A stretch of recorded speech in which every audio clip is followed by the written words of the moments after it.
Hello everybody. सो जैसे कि boards आ चुके हैं, अभी गाइस हर एक सब्जेक्ट के according wise chapter wise video बनाना पॉसिबल नहीं है।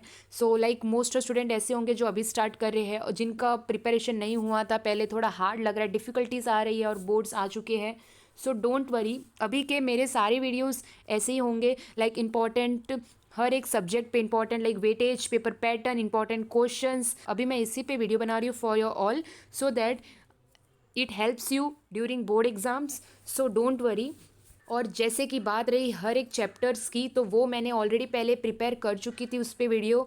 सो आप डिस्क्रिप्शन में एज वेल एज आपको टेलीग्राम पे भी मिल जाएगा, एज वेल एज जब आप अगर प्लेलिस्ट चेक करोगे मेरी वीडियो सेक्शन में, तो आपको वहाँ पर भी हर एक सब्जेक्ट के अकॉर्डिंग वाइज चैप्टर वाइज आपको लिंक मिल जाएगी। आप वहाँ से रिफ़र कर सकते हो अगर आपको कोई पर्टिकुलर सब्जेक्ट में, कोई चैप्टर में अगर डाउट है, कोई आंसर्स में एंड ऑल, तो आप चेक कर सकते हो।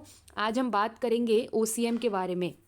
अभी जो लोग ओसीएम को लेकर टेंशन है, ये वीडियो देखकर आपको ओसीएम का टेंशन दूर हो जाएगा, ट्रस्ट मी गाइस। सो पूरा वीडियो एंड तक देखना, एक भी पार्ट स्किप मत करना।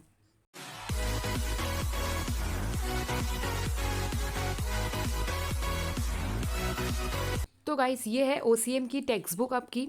इसी के थ्रू मैं आपको हर एक chapter from chapter 1 to till chapter 8 weightage, paper pattern as well as important questions from the exercise और कितना पॉइंट हमें लिखना चाहिए वो इन डिटेल डिस्कशन बात करेंगे। जैसे कि इसका previous video economics as well as SP पे, पेपर पैटर्न, वेटेज और मोस्ट इंपॉर्टेंट क्वेश्चंस जो कि एग्जाम में आ सकते हैं, like as a question bank मैंने प्रोवाइड किया है उसी वीडियो में। आज हमारा ओसीएम पूरा मैं आपको समझा दूंगी। So let us move further toward the index page of your text book.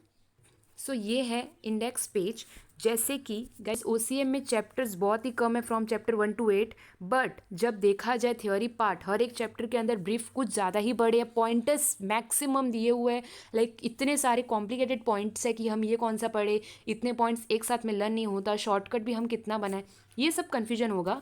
So don't worry, first of all मैं आपको वेटेज बताती हूँ। जैसे कि वेरी वेरी इंपॉर्टेंट चैप्टर है आपका chapter number 2, chapter number 4 and chapter number 8। ठीक है, जो चैप्टर नंबर 1 है वो आपका 7 मार्क्स का है, चैप्टर नंबर 2 आपका 12 मार्क्स का है, चैप्टर नंबर 3 आपका 5 मार्क्स का वेटेज है, यानी उसमें से बस खाली 5 मार्क्स का कुछ आएगा, लाइक ऑब्जेक्टिव्स आ गए 1-2 मार्क्स के, फिर ब्रीफ आ गया, ऐसा सब। फोर्थ चैप्टर है उसमें से 20 मार्क्स का, समझ रहे हो गाइस, 20 मार्क्स तो ऑब्जेक्टिव्स ही होता है, प्लस ये 20 मार्क्स पूरा फोर्थ चैप्टर में से आ रहा है, तो आपका 40 मार्क्स यहीं पर कवर अप होता है। अगर आप पूरा खाली टेक्स्ट बुक का पूरे फ्रॉम 1 टू 8 का बस ऑब्जेक्टिव्स करके जाओ, एक भी ऑप्शन में ना छोड़ो, और टेक्स्ट बुक के पीछे लाइक जो गाइस एक्सरसाइज है उसी में से ऑब्जेक्टिव्स आना है, that's compulsory and that's final. ठीक है, कहीं और से नहीं आएगा। और चैप्टर नंबर 4 पूरा 20 मार्क्स का वेटेज है, तो ये 20 + 20 40 हो गया, तो 80 में से 40+ तो इधर ही आ गया अगर स्मार्ट वर्क करो तो गाइस ये। ठीक है, फिर अगर आप सबके खाली डिस्टिंक्शन पढ़ लेते हो या तो केस स्टडी पढ़ लेते हो, केस स्टडी आता है आपका 6 मार्क्स का। ठीक है, तो 46 हो गया, 40 + 6 एज वेल एज डिस्टिंक्शन। तो ये आपके स्मार्ट वर्क गाइस, इसलिए वेटेज और पेपर पैटर्न बताया जाता है। थोड़ा टाइम जाएगा, कंज्यूमिंग है, बट आपको वो बाद में ज़रूर हेल्प करेगा। जो 5th चैप्टर है वो 7 मार्क्स का है, 6th chapter 7 marks, 7th chapter भी 7 marks, and last very interesting and very important chapter आपको फ्यूचर में भी काम आएगा आफ्टर 12th, जब आप ग्रेजुएशन करोगे, मार्केटिंग, 15 मार्क्स का चैप्टर है। ठीक है, तो most important chapter 2, 4 and 8 and also chapter 1 भी guys like most easy chapter है और इंपॉर्टेंट भी इसको भी कहा गया है। सो ये था आपका वेटेज। पेपर पैटर्न की बात करें तो 20 मार्क्स का ऑब्जेक्टिव्स आएगा, जिसमें से या तो select the correct option, match the pair, correct the underline, arrange in order, कुछ भी आ सकता है, 5-5 मार्क्स का। ठीक है, क्वेश्चन नंबर 1A 5 मार्क्स का, B, C, D ऐसे आएंगे, और टोटल मतलब क्वेश्चन नंबर 1 ऑब्जेक्टिव्स आपको आने वाला है 20 मार्क्स का। और question number 2 explain the term concept, any 4 लिखना है और टोटल मार्क्स है 8। ठीक है, 8 मार्क्स का रहेगा, यानी each 2 marks. Question number 3 case study solve the situation, ये रहेगा, बस आपको 2 करना है, आपको देंगे 3 करना, एनी 2 है और टोटल मार्क्स है 6, यानी पर 3 मार्क्स का रहेगा। क्वेश्चन नंबर 4 डिस्टिंक्शन बिटवीन, ये आपको एनी 3 लिखना है आउट ऑफ 4 और रहेगा 12 मार्क्स का, मतलब each carry 4 marks. Question number 5 answer in brief, any 2 लिखना है, 8 मार्क्स का। Question number 6 justify the following, any 2 लिखना है, 8 marks. Attempt the following, any two लिखना है 10 मार्क्स का, यानी ईच 5 मार्क्स का रहेगा। और क्वेश्चन नंबर 8 लास्ट, इसमें आपको 2 देंगे, एनी वन लिखना है, और एक है 8 मार्क्स का, जिसका पैटर्न किस तरह रहता है वो मैं आपको ड्यूरिंग जब आपको इंपॉर्टेंट अभी बताऊंगी हर एक चैप्टर का तब बताऊंगी। और इसमें आपको आ सकता है defined bank, different type of bank, या function of marketing in detail, ये सब आ सकते हैं। सो जैसे कि इकोनॉमिक्स में आपको 2 8 मार्क्स का आंसर लिखना रहता है, यानी टोटल 16 मार्क्स रहता है दोनों के। और एसपी और ओसीएम में 8 मार्क्स के खाली एक ही आंसर लिखने रहते हैं। So don't worry, question number 8 last आपको एनी वन लिखना है out of 2 and it carries 8 marks. ये रहा वेटेज पेपर पैटर्न, मैंने आपको अच्छे से बताया। Now moving further toward chapter number 1 की एक्सरसाइज पे। अब जैसे कि गाइस चैप्टर 1 का पूरा explanation as well as chapter 2 का भी एक्सप्लेनेशन के साथ मैंने वीडियो बनाया था कि ये चैप्टर में आपको किस तरह शॉर्टकट से रिवीजन करना है। बहुत पहले का वीडियो आप प्लेलिस्ट चेक करोगे, उसमें आपको मिल जाएगा क्लास 12 ओसीएम का चैप्टर 1 का पूरा चैप्टर का एक्सप्लेनेशन इन डिटेल। ठीक है, बात करते हैं एक्सरसाइज की। टेक्स्ट बुक में आपका पेज नंबर 14 पे है, इसमें 20 मार्क्स का ऑब्जेक्टिव्स। अभी गाइस मैं जैसे कि हर वीडियो में बोलती हूँ कि ऑब्जेक्टिव्स का इंपॉर्टेंस मैं कभी देती नहीं, लाइक आपको ऑब्जेक्टिव्स में तो ऑप्शन नहीं लीव करना है, आपको पूरा ऑब्जेक्टिव्स लर्न करना पड़ेगा विदाउट ऑप्शन लीव किए हुए। बात करते हैं क्वेश्चन नंबर 2 की, इसमें मोस्ट इंपॉर्टेंट गाइस क्या पूछ सकते हैं आपको, like fatigue study, time study, motion study. ये जो स्टडी है आप एक बार guys explain the term concept तो छोड़ो, अगर आप टेक्निक्स ऑफ साइंटिफिक मेथड के टेक्निक्स करोगे तो उसमें आपके ये आंसर्स ऑलरेडी कवर अप हो जाते हैं। तो अगर वो आंसर्स आप लर्न करते हो तो आपका ब्रीफ ओवर हो जाएगा, as well as explain the term भी ओवर हो जाएगा। तो ये स्मार्ट वर्क सोचो गाइस। ठीक है, अभी बात करते हैं क्वेश्चन नंबर 3 केस स्टडी, इसका भी बहुत इंपॉर्टेंट है, करके जाना। बात करते हैं क्वेश्चन नंबर 4 ब्रीफ की।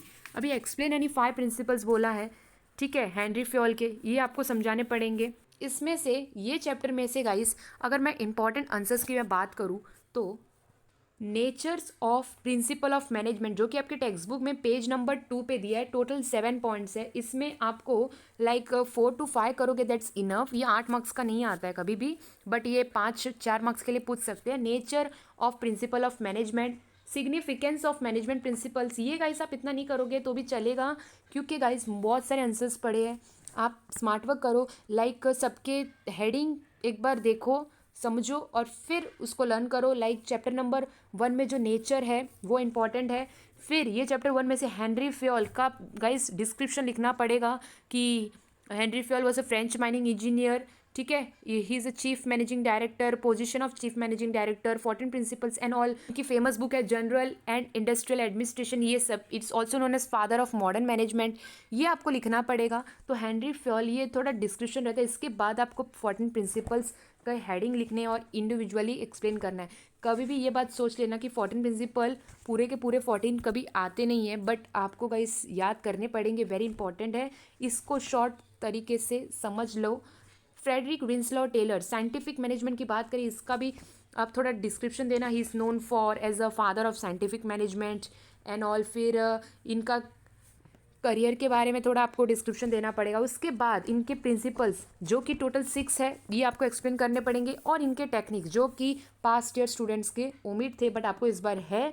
सो हर एक study method, time, motion, fatigue study का खाली आपको मतलब समझना है कि होता क्या है, और आपको खाली रिवाइज करना है। बट मेन इंपॉर्टेंट आंसर है Henry Fayol, scientific management theory, administrative management theory and nature of principle of management.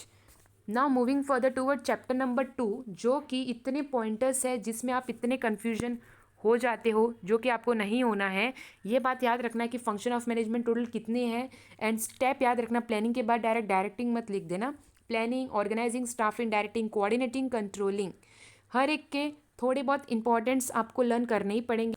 इसमें ऑप्शन में लीव नहीं कर सकते। लाइक मोस्ट इंपॉर्टेंट देखा गया है कि प्लानिंग, ऑर्गेनाइजिंग, स्टाफिंग भी आ सकता है, और कोऑर्डिनेटिंग। लाइक गाइस ऐसे पर्टिकुलर इंपॉर्टेंस नहीं दे सकते, बट आपको है ना हर एक का मतलब समझना है कि प्लानिंग का भी आपको एक पेज लेना है, उसमें आप प्लानिंग का सबसे पहले मीनिंग लिख दोगे, डेफिनेशन किसने लिखा है वो, और इसके इंपॉर्टेंस। ठीक है, इंपॉर्टेंस आप अपना शॉर्टकट बनाइए खुद से, थोड़ा टाइम जाएगा बट आपको बहुत हेल्प मिलेगा ड्यूरिंग एग्ज़ाम। अगर गाइस आप पास्ट ईयर का ओसीएम का क्वेश्चन पेपर चेक करोगे, उसमें जो आया है लाइक चैप्टर नंबर 2 में से, वो मोस्ट ऑफ देखा गया है कि वो आपको रिपीट पॉसिबिलिटी कम होती है। तो जो पेंडिंग आई होप सो कि आपको डिफिकल्टी हो रही होंगी planning, organising, staffing, directing, coordinating, controlling, ये सब के इंपॉर्टेंस पढ़ना, और कौन से इंसान ने डेफिनेशन लिखा है वो भी याद रखना, एंड मीनिंग क्या है। तो मीनिंग फिर भी आप याद रख लोगे कि इसमें क्या किया जाता है, बट सबके इंपॉर्टेंस के अलग अलग हेडिंग्स देना, इसमें आपको थोड़ा डिफिकल्टी हो रहा होगा। बट ट्रस्ट मी गाइस, एक बार क्वेश्चन पेपर देख लो, उसमें जो है उसको छोड़कर आप बाकी के फंक्शंस एक बार पढ़ लो, ये आपको बहुत हेल्प करेगा। एक्सप्लेन द टर्म कॉन्सेप्ट में से मैनेजमेंट ये करना पड़ेगा, और बाकी के हैं वो तो आपके ऑलरेडी हो गए हैं, क्योंकि ये आपको ब्रीफ में भी यही हेल्प मिलेंगे। ठीक है, बात करते हैं डिस्टिंक्शन की। तो डिस्टिंक्शन बिटवीन गाइस आप ओन से भी लिख सकते हो, मीनिंग लिखोगे पहले, फिर कौन से स्टेप पे कौन किसको हेल्प करता है, ये सब आप डिफरेंट करोगे। जैसे कि 4 मार्क्स का आता है आंसर इन ब्रीफ सभी में, और justify as well as attempt the following, सभी में एक ही बात बोली है, planning, organising, staffing, directing, coordinating, controlling. तो सभी के मैं ये चैप्टर में से आपको यही गाइड करूंगी कि पास्ट ईयर का क्वेश्चन पेपर चेक करो, उसमें जो फंक्शन है उसको छोड़कर एक बार बाकी सब रिवाइज कर लो, और वो जो है वो आप खाली एक बार गो थ्रू करो ऊपर ऊपर से। ठीक है, बाकी सभी के इंपॉर्टेंस के अगर आपको ट्राई करो हेडिंग याद रहते हैं तो ठीक, वरना नो इशू, टेंशन मत लो, आप खाली अपने से भी हेडिंग बनाओगे तो भी चलेगा। बट गाइस, हेडिंग अगर आप एज इट इज़ बुक का लिखते हो तो क्या प्लस पॉइंट है पता है, जो चेकर है वो हेडिंग अच्छे से देख लेते हैं और वहाँ पर ही आपको मार्क्स दे देते हैं, समझे। आपको पूरा इन डेप्थ वो लोग रीड नहीं करते, तो यही बात है। तो प्लानिंग, ऑर्गेनाइजिंग, सभी के फंक्शंस ऑफ मैनेजमेंट जो भी है आपको खाली एक बार देख लेना है, रीड करना है। सभी में एक ना एक दो पॉइंट सिमिलर होते हैं, वो आप याद रख लो, मीनिंग याद रख लो, या यहाँ पर आपको ये हेल्प करेगा। Moving further toward chapter number 3 जो कि 5 मार्क्स का वेटेज है, इसके एक्सरसाइज पे मैं आपको डायरेक्ट लेकर चलती हूँ। ये चैप्टर में से गाइस सबसे पहले आप है ना एंटरप्रेन्योर, जो कि पेज नंबर 38 पे दिया हुआ है, क्या होता है वो समझोगे। एंटरप्रेन्योर एंड एंटरप्रेन्योरशिप, ये इसका मीनिंग समझोगे। It is a person who start a business and is willing to risk loss in order to make money. ये आप सिमिलर पॉइंट गाइस ऐसे टेक्स्ट बुक में पॉइंट्स रहते हैं जो कि हर ब्रीफ में आप सेम लिख सकते हो, आपको हेल्प भी आएगा। ब्लैंक आप कभी कोई आंसर मत लीव करो, जितना भी आपने मेहनत से पढ़ा है वो एटलीस्ट वहाँ पर लिखो, क्योंकि आगे काम नहीं आएगा। जितना आपके दिमाग में है वो आपको सब वहाँ पर लिखना है। इसके कैरेक्टरिस्टिक्स आ सकते हैं, क्वालिटीज़ आपको पूछ सकते हैं, बट गाइस इतने सारे पॉइंटर्स दिए, so no need to study. Chapter number 3 के लिए आप पूरा एक दिन भी मत लगाओ अकॉर्डिंग टू मी, बिकॉज इसमें खाली 5 मार्क्स का आने वाला है, तो 5 मार्क्स का इन लोग कुछ भी दे सकते हैं। सो इतना सब पढ़ने की नीड नहीं है, अपने ओन थोड़ा स्मार्ट वर्क करो कि हम कौन सा इंपॉर्टेंट हेडिंग पढ़े और उसके अंदर के पॉइंटर्स रीड करें। ठीक है, बाकी कुछ इतना इंपॉर्टेंट नहीं है, इसमें स्टार्टअप इंडिया ये पॉइंट इंपॉर्टेंट है। अब बात करते हैं एक्सप्लेन द टर्म कॉन्सेप्ट की, तो इसमें आपको एग्रो टूरिज्म, ठीक है, एंटरप्रीनर जो कि मैंने अभी बताया, इंटरप्रीनर क्या होता है ये भी आ सकता है। फिर आंसर इन ब्रीफ जैसे कि मैंने कहा अभी, फंक्शंस, इसके क्वालिटीज़ थोड़े बहुत, हाँ गाइस सभी नहीं, एटलीस्ट थोड़े बहुत कवर अप करो। ठीक है, फिर बात करते हैं इसका लास्ट, दैट इज़ ये आ सकता है। अभी ये इतना बड़ा मत पढ़ना, एंटरप्रीनरशिप एंड इस फंक्शंस, ये नहीं 5 मार्क्स के लिए, नहीं 4 मार्क्स के लिए, नहीं 8 मार्क्स के लिए, कुछ भी नहीं आएगा। आप खाली एक बार रिवाइज करो, बिकॉज गाइस वेटेज इसलिए दिया जाता है कि बच्चा वेटेज के अकॉर्डिंग पूरा समझे।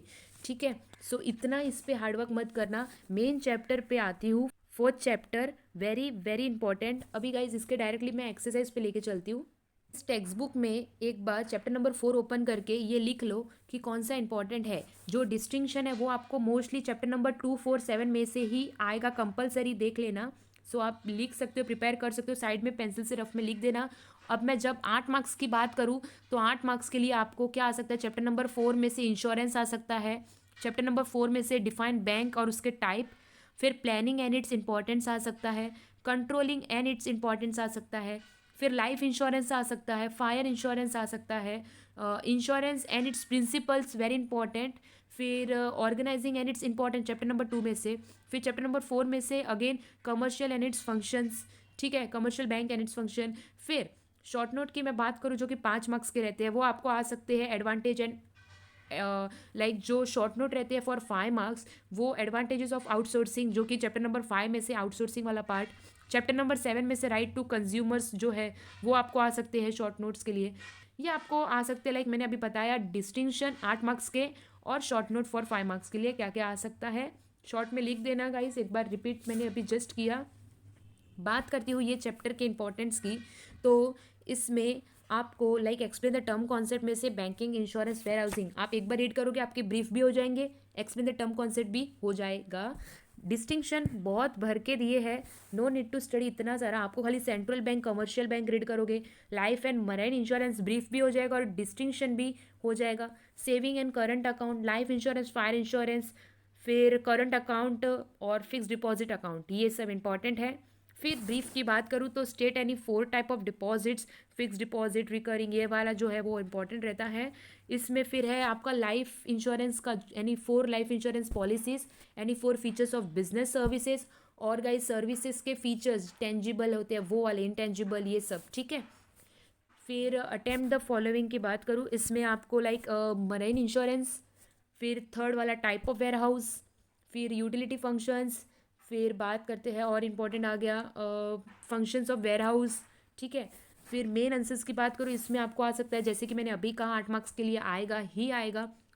ये चैप्टर में से बैंक या तो उसके टाइप्स, इंश्योरेंस या तो उसके प्रिंसिपल्स, वेयर हाउस या तो उसके फंक्शन, सर्विस जो कि मैंने अभी रिसेंटली कहा इंटेंजिबल वाला, और इट्स उसके बिजनेस सर्विसेज, ये वाले इंपॉर्टेंट्स है। मतलब चैप्टर 4 है उसमें से क्वेश्चन नंबर 8 में से टिल 1 2 3 4, ये ऊपर के जो 4 है वो वेरी इंपॉर्टेंट है। Moving further toward chapter number 5। अब गाइस आगे बढ़ने से पहले पहले मैं इतना कहूँगी कि अभी तक आपको कुछ भी डाउट है, अभी जो गाइस वीडियो में कभी कभी ऐसा होता है कि आप जो देखते हो यूट्यूब वीडियो, उसमें कभी कभी आपके डाउट क्लियर नहीं होते, तो कभी कभी एकदम अच्छे से आपको समझ जाता है। तो जो भी डाउट है related other subject as well, या तो OCM any related, you can freely ask me in the comment, ठीक है। मैं आपका on the spot doubt clear कर दूंगी। आपको कुछ बोर्ड्स रिलेटेड डाउट है और जैसे कि क्वेश्चन पेपर, ये सब रिलेटेड तो मैंने आपके डाउट सॉल्व कर ही लिए, टेलीग्राम पे अपलोड किया हुआ है। बात करते हैं back to the topic chapter number 5, जो कि आपका 7 मार्क्स का है। ये चैप्टर में से गाइस आपको बिजनेस टू बिजनेस, जो कि पेज नंबर 96 पे दिया हुआ है, वो कुछ इंपॉर्टेंट रहता है, आंसर आ सकता है। एक्सप्लेन द टर्म कॉन्सेप्ट में से B2B, B2C, C2C, ये आंसर्स भी हो जाएगा, एज वेल एज आपके एक्सप्लेन द टर्म कॉन्सेप्ट भी हो जाएगा। आउटसोर्सिंग जो कि मैंने कहा 5 मार्क्स के लिए ये चैप्टर में से आता है, BPO, LPO, ठीक है, होप यू अंडरस्टैंड। और इसमें से केस स्टडी भी आता है, जो केस स्टडी 2 वाला है वो इम्पॉर्टेंट है। डिस्टिंक्शन की बात करें तो डिस्टिंक्शन में BPO, KPO, E business, E commerce, answer in brief, मतलब guys BPO, KPO, LPO, outsourcing, ये आपको करने ही पड़ेंगे, इसमें ऑप्शन मत लीव करना, इंपॉर्टेंट है। इसमें 8 मार्क्स का तो नहीं आएगा, तो आप इतना भी मत पढ़ना गाइस। और ये इंपॉर्टेंट है क्वेश्चन नंबर 8 का फर्स्ट वाला, कि ऑनलाइन ट्रांजैक्शन हम जब करते हैं तो उसमें क्या क्या स्टेप्स रहते हैं, ये आपको खाली रीड करने की नीड है, क्योंकि ये इससे आप फेमिलियर होंगे, ऑलरेडी आपको पता होगा, ठीक है। Moving further toward chapter number 6 which also carry 7 marks. इसमें इंपॉर्टेंट आंसर आते हैं तो राइट्स आते हैं, ठीक है, और CSR एक्टिविटीज़ ये आते हैं। तो चैप्टर नंबर 6 का वेटेज है आपका जैसे कि 7 मार्क्स। तो सोशल रिस्पॉन्सिबिलिटी, इसमें से क्या क्या मेन आ सकता है, इतना कुछ इंपॉर्टेंट चैप्टर नहीं है, बट इसमें सोशल रिस्पॉन्सिबिलिटी क्या होता है, नीड क्या है, यह आपको आ सकता है, ठीक है। फिर इसके बहुत सारे रिस्पॉन्सिबिलिटीज़ है, like responsibility towards different interest group like owner, investor, employees, consumer. इसमें आपको थोड़ा डिफिकल्टी हो रहा होगा, बट ट्रस्ट मी, बाकी सब from chapter number 1 to chapter number 8 पूरा अच्छे से पढ़ा है। ये आपको अगर नहीं भी आ रहा है तो आप ऑप्शन अटेम्प्ट कर ही सकते हो, ऑप्शन सब में है। इसको फिलहाल ऑन द स्पॉट के लिए खाली रिलीव करो, बिकॉज ये वाला जो पार्ट है रिस्पॉन्सिबिलिटी 6.2 बहुत ही स्टूडेंट्स को डिफिकल्टीज लगता है, क्योंकि वेराइटीज ऑफ पॉइंटर्स है। सो डोंट वरी, वो पर्टिकुलर हेडिंग को समझो, ओनर, एम्प्लॉय, कंज्यूमर, और थोड़े बहुत पॉइंट, 1 2 पॉइंट आप खाली माइंड में रखो, बाकी आप पूरा अदर चैप्टर क्लियर करो, फिर टाइम मिले तो इसको एक बार रिवाइज करो, वरना इसी के पीछे आप 4-5 दिन कंटिन्यूसली मत लगाओ, ठीक है। फिर बात करते हैं, इसमें इंपॉर्टेंट आ सकता है social responsibility towards protection on environment, ठीक है, इफेक्ट्स क्या क्या होते हैं, बिजनेस एथिक क्या क्या होता है, ये आ सकता है आपको। And main important page number 124 पे दिया हुआ है आपके CSR activity, corporate social responsibilities, ठीक है, इसके स्कोप आ सकता है, और इसका CSR एक्टिविटीज़ टोटल 10 दिया है, आपको एनी 5 करना है, बस खाली 5 CSR एक्टिविटी करो, ज़्यादा नहीं, ठीक है। फिर फाइन यानी non compliance of CSR activity, allocation of fund, ये पेज नंबर 126 पे दिया हुआ है, ये आप एक बार रीड करोगे समझ जाएगा, टेक्स्ट बुक ओपन करके देखो, आपको क्लियर हो जाएगा। Moving further toward chapter number 7, अब गाइस चैप्टर नंबर 7 भी आपका 7 मार्क्स का वेटेज है। इसमें कंज्यूमर प्रोटेक्शन ये वाला जो है लाइक इंपॉर्टेंट चैप्टर माना गया है गाइस, बिकॉज इसमें रिलेटेड टू कंज्यूमर्स के राइट्स के रिलेटेड ये आंसर्स रहते हैं। सबसे पहले कंज्यूमर कौन होते हैं, कौन से लेटिन वर्ड से आया, विच मीन्स क्या, तो ये सब आपको समझना पड़ेगा। पेज नंबर 134 पे दिया हुआ है। अभी राइट ऑफ कंज्यूमर्स, ठीक है, बहुत सारे राइट्स दिए हैं, आपको सभी लर्न करने की नीड नहीं है।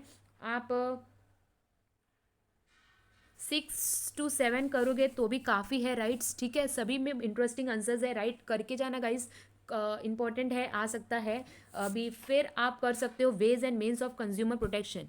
सो ways and means of consumer protection very important. Lok Sabha ये आपको एक्सप्लेन द टर्म कॉन्सेप्ट में आ सकता है, ब्रीफ में आ सकता है, ठीक है। फिर बात करते हैं consumer protection act, page number 139, page number 140, page number 141 and 142। तीनों पेज को हाईलाइट मार्क कर लेना, वेरी इंपॉर्टेंट है कि डिस्ट्रिक्ट कमीशन क्या होता है, स्टेट कमीशन क्या होता है एंड नेशनल कमीशन क्या होता है गाइस। खाली मीनिंग थोड़ा डिफरेंट है। Composition, years, number, member, tenure, ये सब में खाली गाइस नंबर्स का इशू है, और बाकी same line word to word आपको वही लिखना है। हो सकता है तो टेक्स्ट बुक में ही मार्क करो, अदर नोट रिफर मत करो, this is the best note, और कहीं से कन्फ्यूजन के लिए कोई और नोट्स रिफर मत करो। फिर role of consumer organization and NGOs, ये थोड़ा आ सकता है। इसके एग्जांपल्स कि what are the example of NGO which is on page number 142, ठीक है। तो एग्जांपल ऑफ एनजीओ करके जाना, और या तो आपको ब्रीफ आएगा डिस्टिंक्शन स्टेट नेशनल का, या तो डिस्टिंक्शन आएगा, दोनों में से कुछ भी आ सकता है, डिस्टिंक्शन बिटवीन या तो ब्रीफ, ठीक है। बात करते हैं लास्ट चैप्टर की, चैप्टर नंबर 8। ये चैप्टर नंबर 8 है, 15 मार्क्स का वेटेज। तो इसमें से सबसे पहले मार्केटिंग का गाइज मीनिंग समझ ही लो, रट लो कि किसने लिखा है, फिलिप कोटलर का, ठीक है, वेरी इंपॉर्टेंट, क्योंकि कोई भी आंसर आया रिलेटेड टू दिस ऑफकोर्स आएगा ही, उसमें से फर्स्ट लाइन तो यही लिखना है। अब मैं हाईलाइट की बात करूँ, लाइक जो 8 मार्क्स के आंसर रहते हैं, फॉर एग्जाम्पल आया टाइप ऑफ बैंक, बैंक का मतलब समझाओगे, फिर उसके थोड़े शॉर्ट नोट बोलोगे, टाइप ऑफ बैंक का फिर आप पूरा हेडिंग लिखोगे खाली, फिर इन डिटेल करके वो लिखोगे, फिर लास्ट में कंक्लूजन। समझ रहे हो, ये पैटर्न रहता है 8 मार्क्स का। आप directly type of bank heading देख के स्टार्ट मत करना, ठीक है, थोड़ा लेंथी जाने का, एटलीस्ट 8 मार्क्स का आंसर आपका जाना चाहिए 2 to 3 पेजेस। अभी फिर आपको आ सकता है concept, what are the different concepts of market, type of market, importance क्यों है मार्केटिंग करना, जो कि बहुत इंपॉर्टेंट है on terms of society, in the terms of firm, in the term of consumer. Again this same issue यहाँ पर भी आपको according to like consumer, firm, society, ये रिलेटेड आपको थोड़ा कन्फ्यूजन हो रहा होगा कि सबके पॉइंटर्स अलग है, बट गाइस मेन इंपॉर्टेंट देखा गया है कि लाइक आप अगर पास्ट ईयर का क्वेश्चन पेपर इसलिए कह रही हूँ चेक करो और अपने टेक्स्ट बुक में हाईलाइट करो कि ये पास्ट ईयर पूछ लिया गया है, तो आप वो एक बार साइड में रखो और बाकी सब अदर आंसर करो, और वो लास्ट में टाइम मिले तो एक बार रिवाइज करो, ठीक है। But important of marketing option में मत लीव करना। बात करते हैं very important functions of marketing, और बहुत इजी है, स्कोरिंग है, ठीक है। इसमें कितने सारे 13 पॉइंट दिए, बट आपको बस खाली 8 to 9 ही करना है। और सबसे पहले अगर आया functions of marketing for 8 marks, कैसे लिखोगे, तो सबसे पहले आप समझाने वाले हो what is marketing, definition of marketing as per Philip Kotler, फिर लिखोगे फंक्शंस ऑफ मार्केटिंग के, बस खाली हेडिंग लिख जाओगे, फिर इन डिटेल करके फिर से हेडिंग लिखोगे, अंडरलाइन करोगे जो मेन पॉइंटर्स है, और फिर उसको एक्सप्लेन करोगे, लास्ट में कंक्लूजन लिखोगे। समझ रहे हो गाइस, जो छोटी छोटी चीज़ है अगर आप इसको भी दिमाग में लोगे तो आपको लाइक इतना ज़्यादा मेहनत नहीं करना पड़ेगा, ये छोटी छोटी चीज़ मैटर करती है। फंक्शंस ऑफ मार्केटिंग यानी उसके कामकाज क्या है मार्केटिंग के, ये है, ये आपको ईजी लगा होगा अगर आप रीड करोगे तो। Marketing mix, what are the 4 P's, ठीक है, 7 P's, 4 P's is product marketing mix, 7 P's is service marketing mix, फिर किसने लिखा है 4 P's marketing mix was introduced by dash in the year dash, ठीक है, ऐसे आ सकता है। फिर बूम्स एंड बिटनर इन 1981, इन्होंने फर्दर एक्सटेंड किया 3 P's का जो कि सर्विस रिलेटेड है। ये छोटी छोटी चीज़ गाइज याद रखो, पेज नंबर 161 एंड 2 पे दिया हुआ है, ठीक है। आप मार्केटिंग मिक्स का गाइज ये जो है नाम, ठीक है, किसने इंट्रोड्यूस किया, ईयर, फिर कौन से हेडिंग है, 4 P's क्या है, 7 P's क्या है, सर्विस, प्रोडक्ट, ये अच्छे से पढ़ के जाओगे इन डेप्थ, ये आंसर को एकदम रट लोगे, ठीक है। और मार्केटिंग वर्सेस सेलिंग का डिस्टिंक्शन आ सकता है, दिमाग में रखना, ऑप्शन में मत लिव करना, ठीक है। एक बार आपका ये हो गया like functions of marketing, 7 P's, 4, ये जो है 4 P's 7 P's, फिर इंपॉर्टेंस ऑफ मार्केटिंग, ये लर्न करके जाना, इसको ऑप्शन में बिल्कुल मत छोड़ना, ठीक है। यहाँ पर आपका पूरा ओसीएम का पूरा गाइस प्रिपरेशन मैंने अपने हिसाब से बताया। आपको वेराइटीज़ ऑफ यूट्यूब चैनल में different types of preparations ideas tips देंगे, बट गाइस एंड में मैं इतना कहूँगी, फॉलो आपका जो मन करेगा वही आपको करना है, because depend on you, learn आपको करना है, एग्जाम आपको देना है। सो आप इतना हर एक जगह का इन्फो लेकर खुद एनालाइज करो कि आपको क्या, आप किससे कंफर्टेबल हो, आपको क्या लगता है। टाइम मैनेजमेंट आपको अपने हिसाब से करना है कि मेरे को कौन सा आंसर करना चाहिए, ये अपने आपके ऊपर है। अब गाइस जो हेल्पिंग हैंड्स रहता है like weightage, paper pattern, important questions, past year के क्वेश्चंस, क्वेश्चन बैंक और इंपॉर्टेंट लाइक टिप्स, ये सब मैं प्रोवाइड कर ही रही हूँ और करती रहूँगी। डोंट वरी गाइस, कुछ भी डाउट है let me know in comment. But guys आपको क्या करना है, अभी एक ही बार बोर्ड आता है लाइफ में, आपको खाली अच्छे से मेहनत करना है और इंपॉर्टेंट क्वेश्चंस क्या है वो सुनना है, जैसे कि मैंने अभी पूरे वीडियो में कहा। आई होप सो ये वीडियो आपके लिए अच्छा खासा हेल्पफुल रहा होगा। कुछ भी डाउट है लेट मी नो। और चैप्टर नंबर 1 to 8 लेकर हमने paper pattern, weightage, important questions कैसे पूछ सकते हैं और हर एक क्वेश्चंस का कैसे लिखना है, आपको अटेम्प्ट कैसे करना है, शॉर्ट में छोटी छोटी मिस्टेक्स आपको अवॉइड करनी है। Don't worry, board exam will be easy. So आपको खाली थोड़ा सा मेहनत करना है, दैट्स इट। सो मिलते हैं next new interesting YouTube video में। तब तक के लिए stay happy, stay safe, thank you all and don't worry guys.